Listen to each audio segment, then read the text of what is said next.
And he that reapeth receiveth wages, and gathereth fruit unto life eternal. This is Christ going through a parable talking about these apostles, talking about a field and being ripe in harvest. It's talking about people that's out there in the field being the world, ready to be taught, ready to encounter this knowledge, ready to receive it. That's all he's speaking parabolically. Go ahead. And verse 36 again. 36 again? Yeah. Go ahead. And he that reapeth receiveth wages, and gathereth fruit unto life eternal, that both he that soweth and he that reapeth may rejoice together. Go ahead. And herein is that saying true: one soweth and another reapeth. Go ahead. I send you to reap that whereon you bestow no labor. I said, no, this is Christ. When it says planting and so on, it's talking about Christ came to plant the seeds, and he expected for the apostles to come behind him and go back and cultivate the people and reap. That's what he's basically saying. And he said, I'm sending you to where you never even did any work. In other words, Christ had people set the Most High had people set all throughout the land that they didn't even know of, and Christ was sent there to direct the apostles to them. Go ahead. Other men labored, and ye are entered into their labors. Go ahead. The other men that labored is talking about the prophets. All the prophets before the apostles, and he's basically saying that the time was that the apostles were inheriting the work of the previous prophets. Go ahead. Verse 39. And many of the This is Samaritans the point that we were trying to get to. And many of the Samaritans, go ahead, of that city believed on him for the sake of the woman, which testified. He told me all that ever I did. go ahead. So when the Samaritans were come unto him, they besought him that he would tarry with them, and he abode there 2 days. Now listen, Christ was passing through, and he wasn't expecting to stay there. But after his encounter with the woman, she told these people, they asked Christ to stay, and he stayed with them for 2 more days. Now why did he stay for 2 more days? Because there were obviously some Israelites that eventually had been scattered among them. And I'm going to prove that. Let's do this. Let's go back to the map. I'm going to show you the reasoning of the logic. Judea.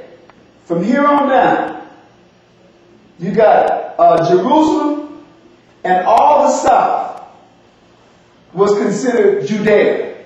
When the northern kingdom was taken by the Assyrians, they came and took Samaria. They took all of this. This is what all the northern, what do you call them? The Assyrians came and took. That was the northern kingdom, everything from Samaria on north. So how is it that Christ was born in Bethlehem? When you read Matthew chapter 2, he was born in Bethlehem, and then upon being advised by an angel, Joseph, he had to take Christ and Mary and go down and live in Egypt until Herod died. When Herod died, it said the angel let them know that it was safe to go back, and they didn't come back to Jerusalem. They went back and they lived up and moved to Galilee and settled specifically in the town of Nazareth. Now how could that be if the northern kingdom was gone? Because after the northern kingdom was taken away, and then the people were placed in Samaria, you had other Israelites that began to resettle in the old territories. And so, of course, in settling in the old territories, there were people in Samaria also. How can I put it? There were Israelites from Judea that also settled and began to go and migrate north and inhabit the lands or the territories of the northern tribes that were at that point dispersed. And that's why Christ wasn't being a Judite from the tribe of Judah, was born there, but he was raised way up north in Galilee. Him and all of his family. And you can find that information, like I said, in Matthew chapter 2. Okay? So that's what it's talking about. And then I'll read to you other accounts of what took place. I think I'm going to go to real quick the book of Acts chapter 6. And I'm going to show you how, although Christ told them not to go into the city of Samaria, that there were times when under persecution, where are we at? Hold on. I will get that later. It might be, yes, I'm going to get that later.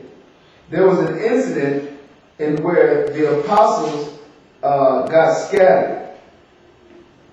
the church was being persecuted, and they had to go and live and literally stay up in Samaria. So we'll get to that. Where are you at right now?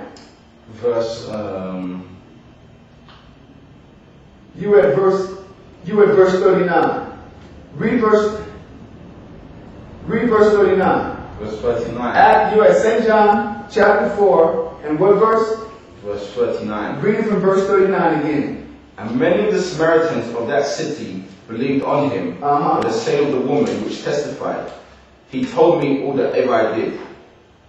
Go ahead. So when the Samaritans were come unto him, So the Samaritans came to Christ. Go ahead. they besought him that he would tarry with them, and he abode there 2 days. Go ahead. And many more believed because of his own word, and said unto the woman, "Now we believe, not because of thy saying, for we have heard him ourselves, and know that this is indeed the Christ, the Saviour of the world." Go ahead. Now after 2 days he departed thence and went into Galilee. Okay, that's it. So the point is, Christ, I want you to go back and reiterate chapter 4 and verse, what was that, 21 or 22? Yeah, verse 21 and 22, okay? And then we're going to be done with that. Go ahead. John chapter 4, verse 21 and 22. Jesus saying unto her, "Woman, believe me, the hour cometh when ye shall neither in this mountain, nor yet at Jerusalem, worship the Father. Right. Ye worship you know not what. We know what we worship, for salvation is of the Jews." Now we're going to go to Acts chapter 8, and you're going to read verse 1, and show you that Christ went to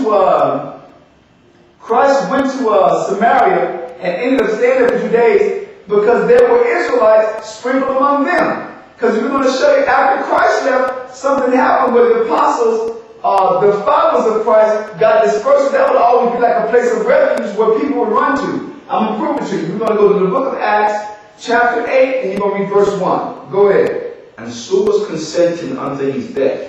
This is talking about Paul before his name was changed to Paul. This was Saul. We just, when you read Acts chapter 7, it talks about Stephen. During the time of the apostles, after Christ left, the church grew so fast that they had to set up 7 men that were administrators under the apostles to handle the daily affairs of the multitude. Among those men was Saul. He was the top one was Stephen. He was the top man of the 7 that were appointed under the apostles. Well, anyway, one day he was stoned, and Saul, who was later on to become Paul, was present to consent to this man's death. That's what we're reading about in verse 1. Go ahead.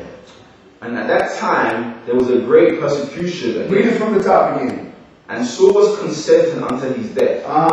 And at that time there was a great persecution against the church which was at Jerusalem. Now listen, the church is talking about the followers of Christ that was at Jerusalem were being persecuted. Go ahead. And they were all scattered abroad throughout the region of Judea and Samaria. Listen, and they were all scattered about the regions of Judea and Samaria. So what happened is, let's do that. So for that encounter that Christ had with that Samaritan woman that led to his subsequent staying for 2 days, it was because there were Israelites among them.